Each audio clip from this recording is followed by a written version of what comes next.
Hello, hello. What's up, everybody? Hi. So good to see you all. Going to give it a moment for everybody to come on in.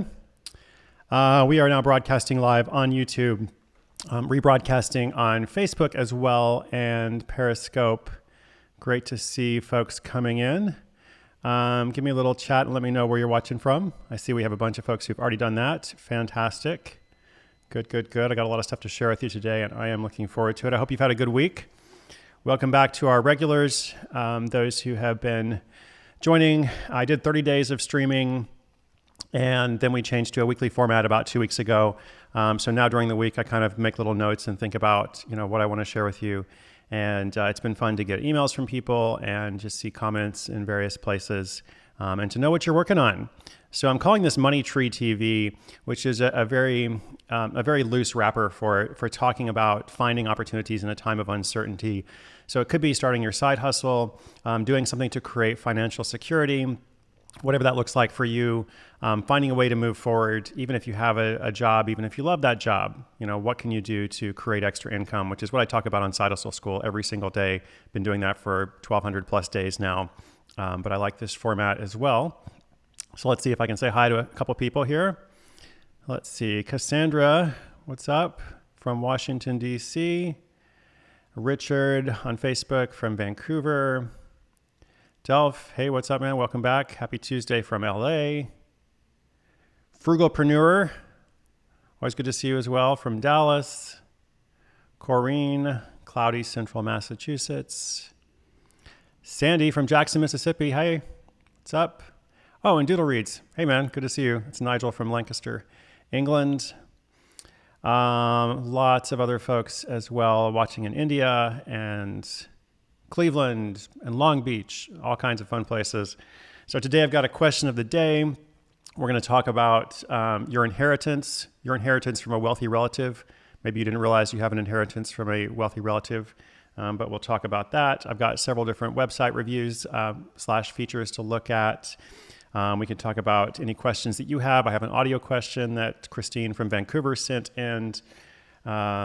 So all kinds of stuff. And I also just want to begin by affirming my support, like I mentioned last week, for Black Lives Matter and police reform in general.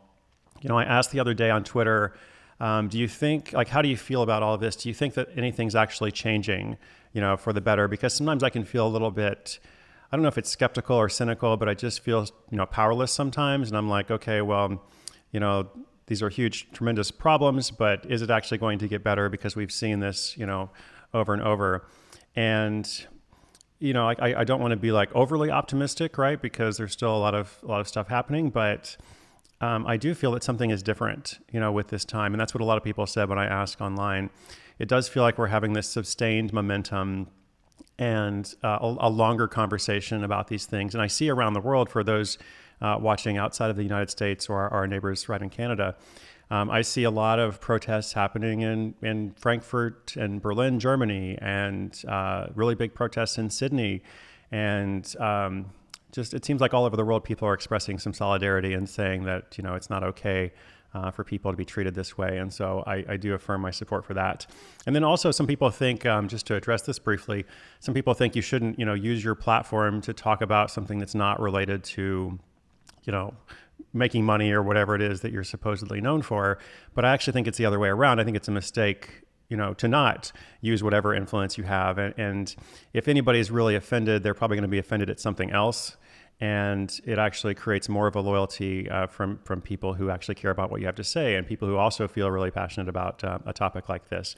So I think if you have platform or influence of whatever kind, you should use that for good. Okay, so let's talk. Well, we're going to talk about your inheritance from a wealthy relative, but we'll come to that in a moment. Let us do first the question of the day. Question of the day: what are your ideal working hours? I would love to know. What are your ideal working hours? Have you figured out what works best for you? Because we all kind of work differently, or people have different rhythms and such. And during quarantine life, which I know some of us are kind of coming out of, but others are still in and such, a lot of people were able to experiment a bit more. A lot of people, millions of people, were working from home who hadn't done that before. So I'm curious if you learned anything through that and what your ideal working hours are. If you could choose, and some of you are able to choose, if you can choose like when you work, when you rest, when you play, when you do other stuff. How do you determine what that is? What is your response to that? Let's see. I will post up some of the answers here in a moment. And I forgot to say a couple things like I always do. For those watching live, please do me a favor and hit the thumbs up button. That would be super awesome, especially on YouTube. And if you subscribe there, you'll get notifications where you can subscribe to the channel and then click the bell to get notifications. You'll know when I go live. And we're also going to do an experiment later today. And so if you're subscribed to get notifications, you will see that experiment when it goes up. If you're watching on Facebook or Periscope, that's awesome too. We're going to do that experiment on YouTube, but I appreciate the thumbs up. That's great. And then what was I going to say? Oh, yeah, about the comments in chat. So this is live, of course. And so I've got some things prepared, going to share some stuff, and I'm going to go back and forth with the comments. So for those who are watching live, thank you for your comments. If I don't respond to something you have said, it's probably just because there's a lot of stuff happening here at once for me. I'm seeing comments from like several different platforms, and I'm also like looking at the camera. But I always go back at the end of the stream and read what everybody says because it kind of informs what I do for later. So thank you for making this, like for co-creating this together with me. So what are your working hours? Let's see what people had to say here. I got lots of responses. Thank you for all your comments. Okay, so Sandy says she's most productive and energized in the morning to early afternoon. That's great. Judith, early morning, preferably until about 2:30, because my other job as mama ramps up in the afternoon and evening. Hector, what's up? Thanks for joining. Hector is always leaving these very helpful timestamp comments on YouTube. Right now I've been working 9 to 5, but that works better for me. Used to do a lot earlier and I ended up being exhausted. Couldn't do anything else after. Cool. M. Capito, hi, what's up? Thank you for watching. Ideal working hours, 10 p.m. to 2 a.m. Night owl. That's great. There's this book, Win, by Dan Pink, which will help you find your ideal working hours. A little test you can take. It's kind of fun. Marvin Joe, good to see you guys from Thailand, I believe. Earlier in the morning and then again later in the evening. Afternoon is not as productive. That's pretty similar to me. Jennifer from Cozy Stone Home, which we talked about recently. Late morning or whenever there is childcare. I think we talked about Jennifer's project on our Third Way Zoom call. I should mention that real quick. Let's see if I have a slide for that. I think I do. Announcements. So I've been doing these calls every other Thursday. If you would like to sign up, there's the link right there. And this is based kind of on the Third Way. So I wrote, this is the book, The Money Tree, which is kind of what I started this whole conversation about. And in the book, there's this group called The Third Way, which consists of people who are all trying to make extra money without quitting their jobs. And they kind of get together and talk about different opportunities and such. And so we are in the process of forming local Third Way groups across North America and eventually beyond. But for now, I'm doing these Zoom calls every other week. And just to kind of, it's kind of like this, but more interactive because we have a video with everybody else. I bring people on and we look at their projects and such. So if you want to join there, you can, there was the link, aonc.co/thirdway1. I think I also have, let's see. Oh, so there's also a Facebook group that we're starting as well. Facebook.com/group/thirdwaygroup. And if you're not into Facebook or whatever, I totally understand. That's why we have the Zoom calls and some other formats and different things. Okay, lots of other responses here. And I meant to say as well that I'm gonna send a copy of this book to somebody here who comments. Michelle, 9 a.m. to 1 p.m., then a long break, then in the evening. Don't like working in the afternoon. A lot of people are saying that. Christine, hi. Thanks for joining in. I hope your book writing is going well. 9 a.m. to 3 p.m. for my main business, then meditation, then writing. Good night from Taiwan. Thank you for watching. Vin says, morning people, how do you do it? I'm a mostly morning person. I want to be a 5 a.m. person, but I'm not quite. It's more like a 6:30 a.m. kind of, like I start at 6:30, I work really well for a few hours, and then I have a break in the early afternoon, and then I kind of pick up at like 3 to 6 p.m. That's kind of my schedule, 3 to 7 p.m. sometimes. Luz Martinez says, I want in the Third Way. Well, it's great. Come and join. It's completely free. Just resizing a little bit there. Okay, we're going to move on in a second. I should get better at this. There's just so many comments, and I always like to respond to people. Thomas says, the whole night. When my children sleep, no phones, mails. Thanks to this, I have day for my children. 4 hours is enough for sleep. Oh, good for you. UNM should write the Night Owl's Guide to Productivity or something. Catherine, I'm doing flowers, so morning is my busiest time before noon, then orders in the afternoon. Okay. Oh, the Intrepid Guide. Hey, what's up? I think we're going to talk about your website in a second. Hello from London. Okay, I got to pick somebody here. There's always so much going on. Let us pick, who should we pick for our winner? And by the way, for the winner, you can email Jed at sidehustleschool.com, JEDD at sidehustleschool.com, and he will send you a copy of the book. If you already have the book, that's awesome. Thank you so much for your support. We'll get you a copy to give to somebody else. And let us send that to Ray. So here's Ray, who says, mine varies by season. Summer, early start, early finish. Winter, late start, later finish. So he's got like a seasonal thing going on. So Ray, thank you so much for your comment. Send an email to Jed, and I will send you a copy of the book. Okay, so let us see what to talk about today. The treasure, the inheritance, the website reviews, the audio question, all in the next 20 minutes, plus whatever is on your mind. I'll try to get to as many other comments as possible. Let me think about the proper order to do this. So I think a good order, let's look at a few websites. Let's do that. I'll hop over here. Let's see if this works. Okay. So I've got 3 different websites to show you, and I love the mix here because I'm going to actually take myself off for a second. Yes, okay. I love the mix because we basically have a photography profile site, we have a travel site, and a personal development blog, essentially. So this first one is LaurenDiMatteo.com. So she is a photographer. So as you can see here, this is, it's a very photographically driven website. And you can click any of these images, and I think it expands or maybe goes to an entry about them. Lauren also has, let's see, it's a little bit difficult for me to navigate because I have a bunch of other windows on my screen that you can't see. But if I click on a couple of these links, I believe this goes to stories. Let's see here. So she's got links to some of the stories. I thought this was really well done. I love her photography. It's just really, she has a clear style. She's got a very specific approach. And then if I click the About section, which if you've been watching these for a while, you know I always like to look at the About page. I think it's a very important page on your website. So she's got some basic information, contact details. I liked how, so her name is Lauren DiMatteo, but on Instagram and Twitter, she has an M. I guess that's her middle initial, Lauren M. DiMatteo, and she puts that in bold here on the About page just so people don't miss it. The one thing I wondered about this website is, so it's, the whole point is like a portfolio site, but it would be nice if there was something that visitors could do or sign up for. It would be nice if there was an email list or something like that.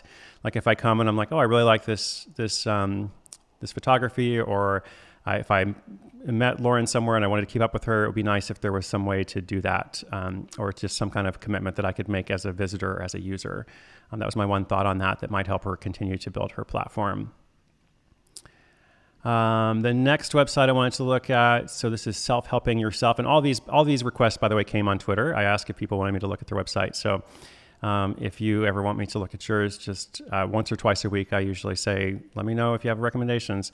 So this is selfhelpingyourself.com. I like the message of it, self-improvement made easy. When I looked at this website, it reminded me, both in terms of message and style, of kind of like when I started like my own website, The Art of Nonconformity, 12 years ago now, which is kind of crazy to say, but in the sense that it was a blog. It was very editorial, like what you can see here. There's different entries.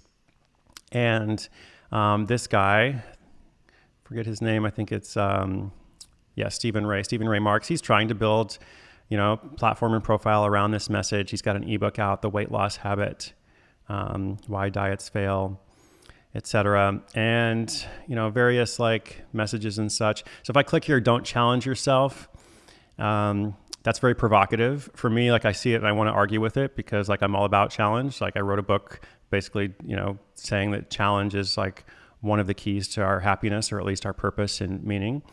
But that's okay, because it's good to be provocative. It's good to like say, this is, I'm putting forward this message that's a little bit unexpected, unconventional. He's got some other stuff here, and he's basically reviewing self-help books and basically showing how to help yourself, etc. selfhelpingyourself.com. My one comment is, let's see here. So he's got a Facebook page, but it doesn't look like he's really having much engagement with that. Like, not a lot of people are liking the page, and that's okay. I think sometimes you try a bunch of stuff and you see which platforms people resonate with the most. And then let me come back here for a second. You see how people connect with you, and then you do more of that. And so if you start something and it doesn't get a great response, then that's okay. You just kind of move on. So I just wouldn't continue to highlight the thing that's not working very well. If the Facebook page isn't getting a lot of response, I might put something else there, or try something different. So let me do one more here. And if you have comments, about the website or for any of these people, feel free to jump in the chat. All right. So this is the Intrepid Guide. You can see this. I've got a couple different pages loaded here. So she's actually watching right now, which is awesome. Her name is Michelle. I believe she's from Australia, my favorite country, but now living in the UK, if I'm not mistaken. Anyway, so travel blogging, travel and language learning. Ciao, I'm Michelle. Over the last years, I've learned several foreign languages and traveled the world. Subscribe and I'll teach you how to be travel fluent using a unique building block method that makes learning simple. I really like that mission statement. Very clear, very confident, which is good. You should be confident. The challenge here is there's so much going on, and I relate to this. I connect to it because I have a lot of stuff going on. But really, for a new user coming to the site, your number one value should be clarity, and it should be clear, what you want people to do when they come to your website. And with Michelle, since she's kind of like me in that she does a lot of things, she's got so many different options that I worry it's a little bit overwhelming, actually. And she's got some courses, which we'll look at in a moment, but also lots of posts. I think there was a couple different pop-up things when I was first on the page earlier.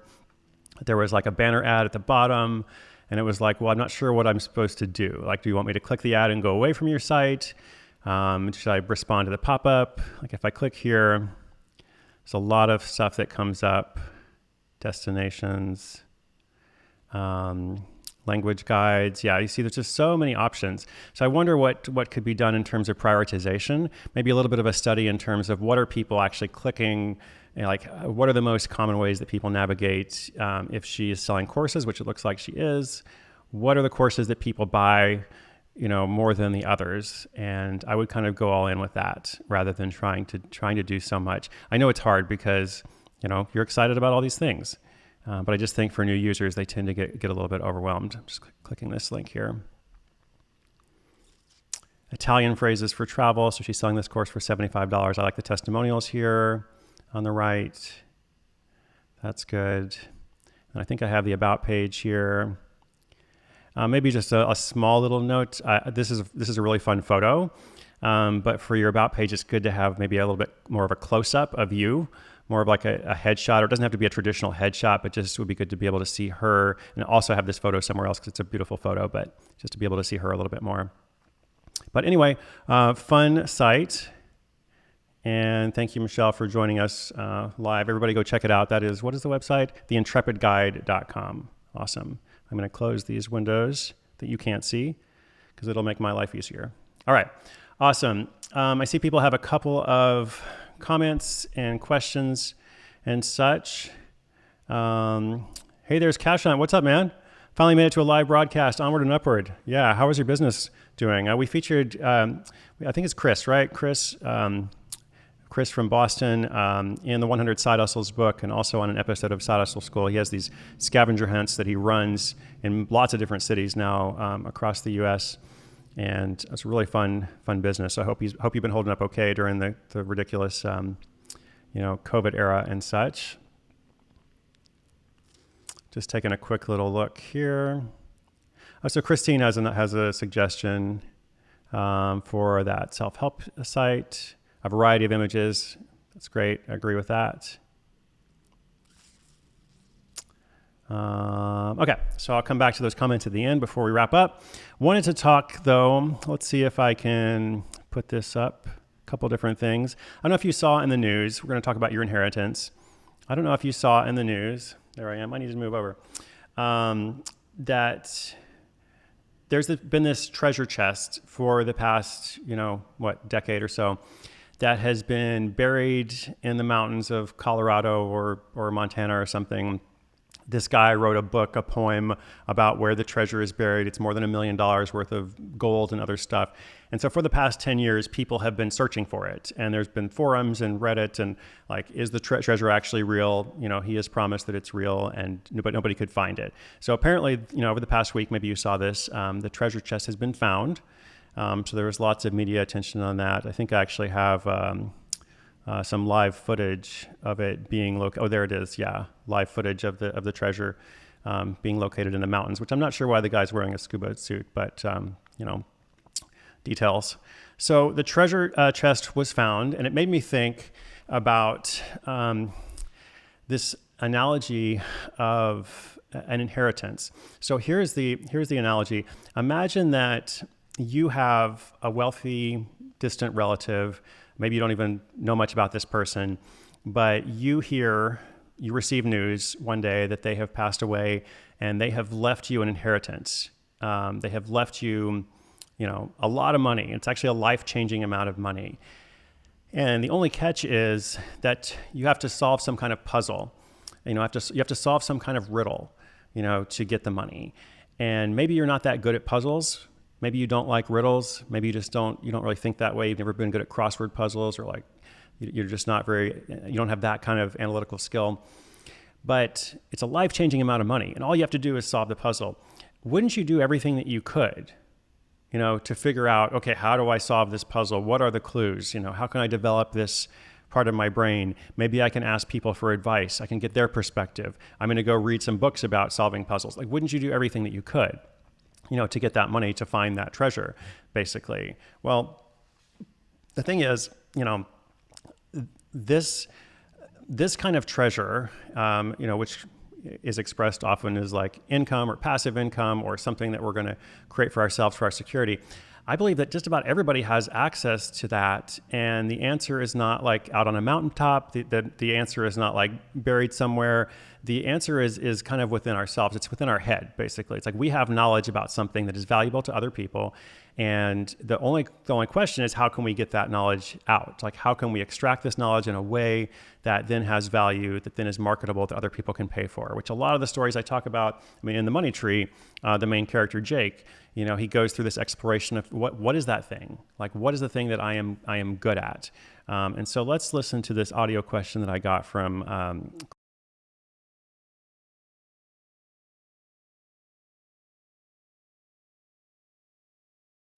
Hi, this is Christine from Vancouver, and I've been listening to Side Hustle School from the beginning. I'm wondering if you could share your thoughts on the best way forward in the knowledge economy? It feels like a brave new world, where individuals can sell information and training to other individuals without the traditional gatekeepers of corporations and universities. But it also feels like there aren't any rules or clear paths to follow. I think I know something I can teach a lot of people. How do I decide the best platform to do that? And do I just start making an outline? Or is there more to it?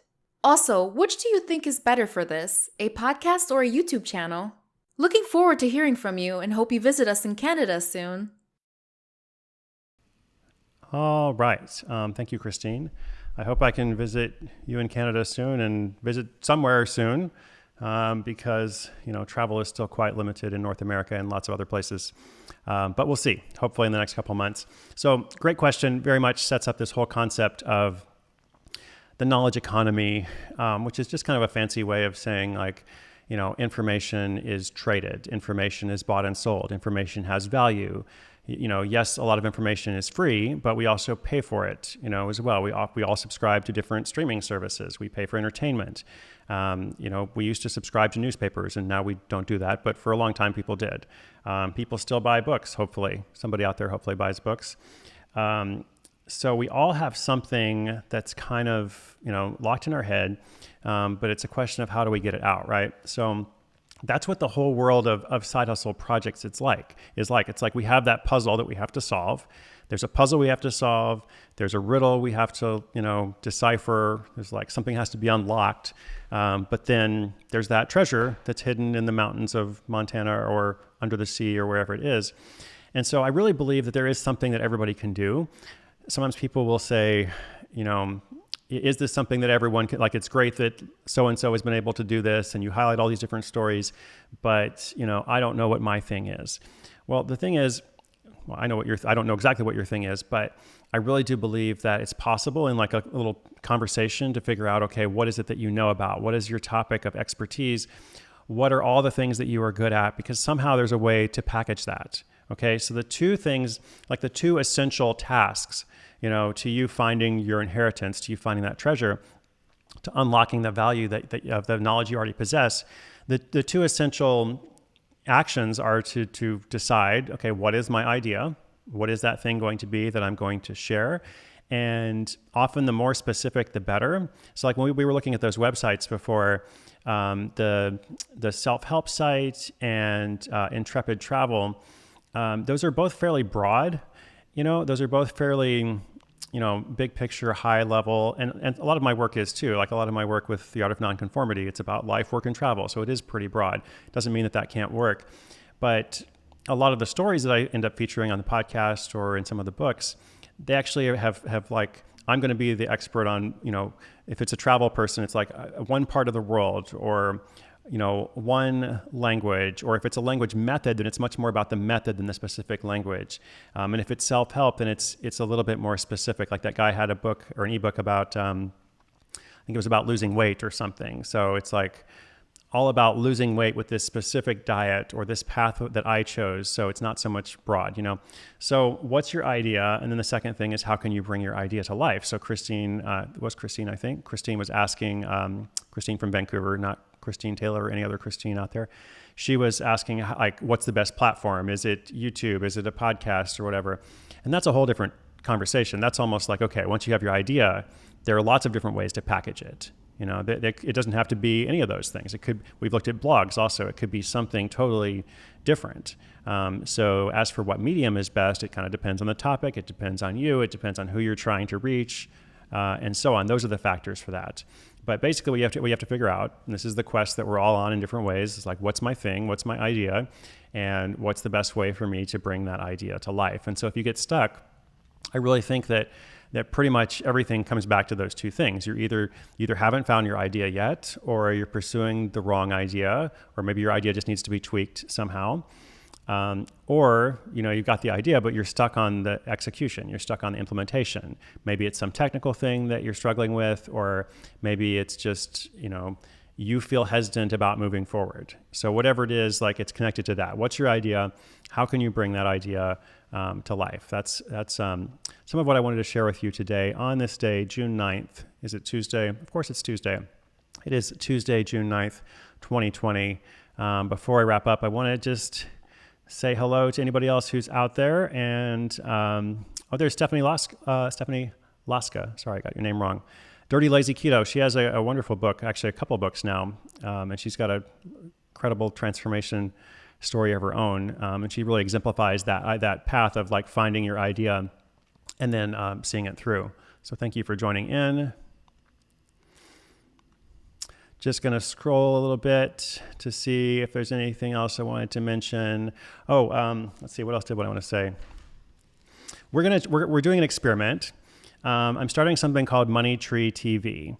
And if you follow me on Facebook, then you may have seen a little trial run of this last week. I did one on Periscope yesterday for about two hours. And then later today on YouTube, we're going to do this experiment as well. So I'm putting together like a long presentation. It's a little bit different from me talking. It's a presentation. It's like a slideshow of highlighting lots and lots of different stories that we've covered in Side Hustle School and elsewhere. So it's like a visual presentation that we're working on. And my goal is for it to be like a nonstop thing. And later today, I'm going to roll out a test. So if you were subscribed on YouTube, you will get a chance to see that and then let me know what you think about that. Just scrolling back. Oh yeah, the treasure. Somebody found it. You know what's funny about this is a lot of people said in the comments that they were sad. I thought that was so interesting.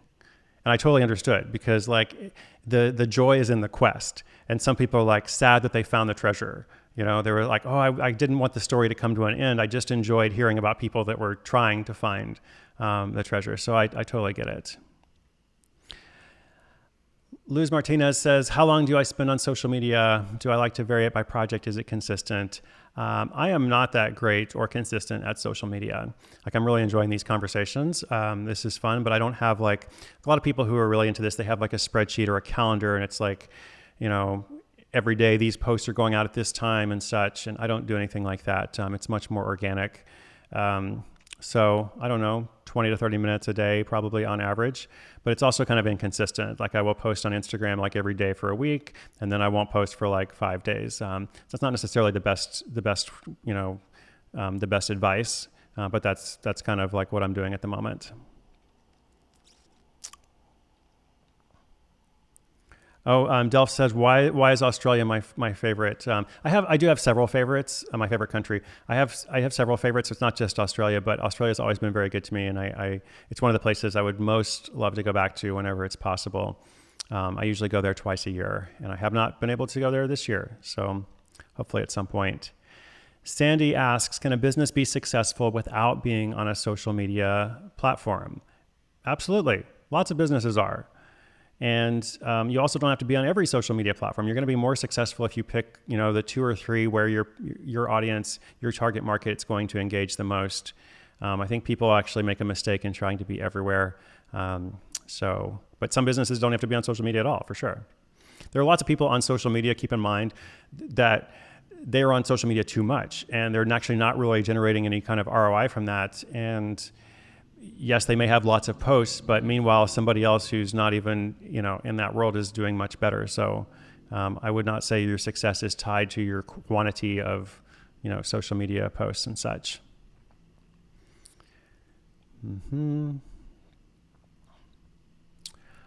Awesome. Oh, there's Misha. Hey, Misha, what's up? Accidentally opened YouTube. I'm glad you accidentally opened YouTube. Good to see you. Misha's also on our Zoom calls that we are doing. So let's see, as a reminder about that, the Facebook group for those who are interested, Third Way group.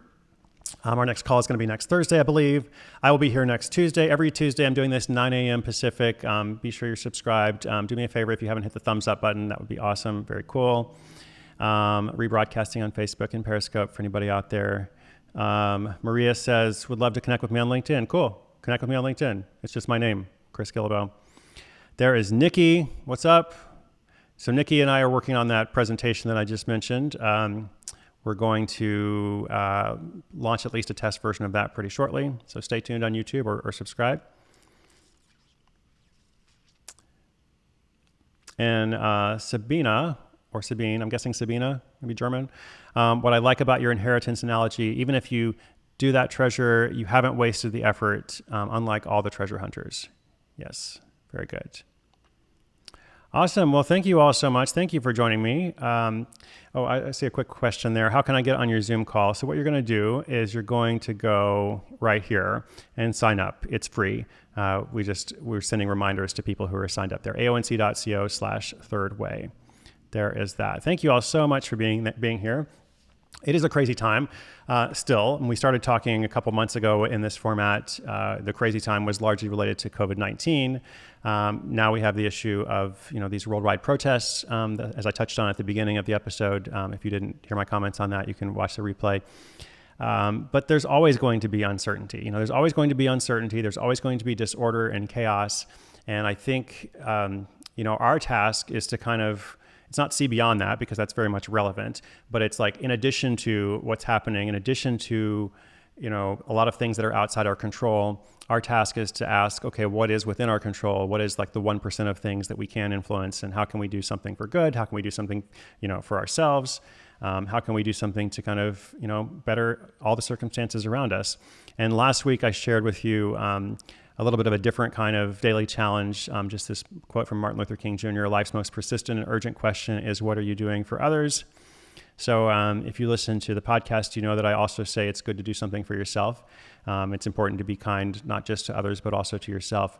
But during this time, I think it's helpful to think about that quote. So I leave you with that today. Thank you so much again for joining. I hope you'll come back next week. I hope you'll do something for yourself and for others to get closer to something that is important to you. All right. Thanks, everybody. My name is Chris Guillebeau, and I will see you again, I hope, next week.